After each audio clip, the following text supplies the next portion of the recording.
morning. Good morning. Gonna talk today about ARV and what ARV is and how to get it.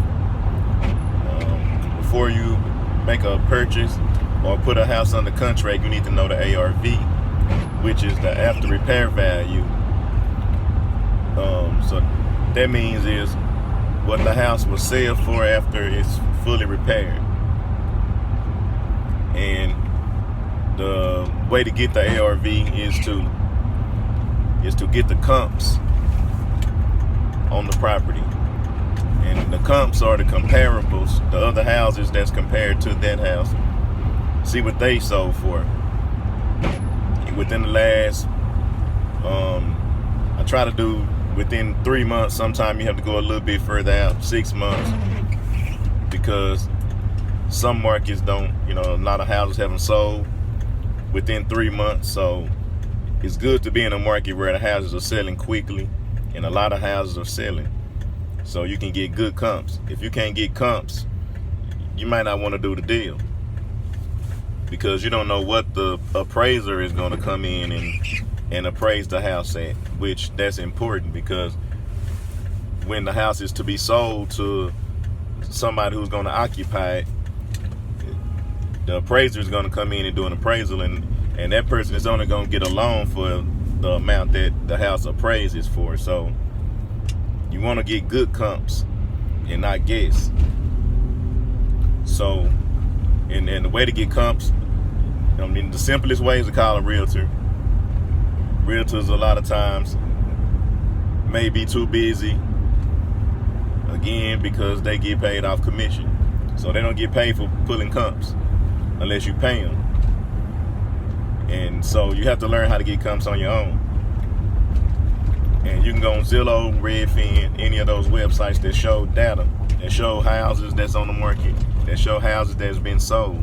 So if you can see what's been sold, you can, you want to look within half a mile. Again, if you can't find something in a half a mile, like 3 or 4 or 5 houses that sold within a half a mile, you might want to, do a mile.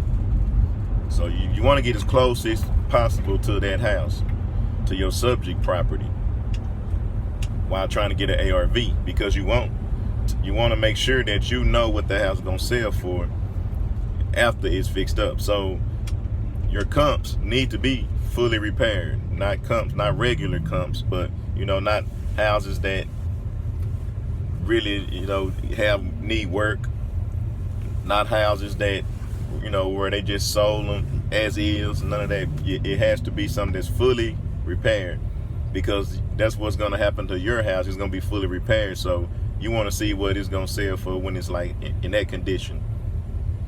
And if you're going on Zillow or Redfin or a website like that, then you just look at, if your subject house is 3-bedroom, 2-bath, you want to find houses that have sold that's 3-bedroom, 2-bath. If it's the square footage is 1,500 square feet, then you want to do something like 100 square feet, more or less.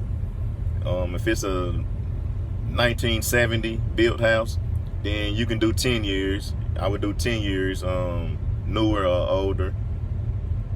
So the key is to get as close as possible to your subject property. And if your house is in a subdivision, then you might not want to go a mile. You want to stick to that subdivision, because the values can change. It could be $50,000-$60,000 difference just because it's in a subdivision. Around the corner, the house can go for a lot less. So you want to make sure you're sticking to that subdivision, and the comps need to be same bedroom, same bath. Everything needs to be as close as possible. And you see what they sold for, and then you can kind of pretty much average that out. If you got, just say, 3 good comps, you might want to go with the middle one. And that's pretty much how you get the ARV. You're not going to be exact, but you don't want to be $50,000 off on the ARV. If it's a $5,000 or $10,000, you can give or take a little bit, $5,000 or $10,000, because you should be making sure you have a big enough profit to where 5 or 10,000 is not going to kill the deal anyway. So, you know, basically, that's what an ARV is, and that's how you get it. Any questions, comment, subscribe, share, whatever, and catch you on the next video.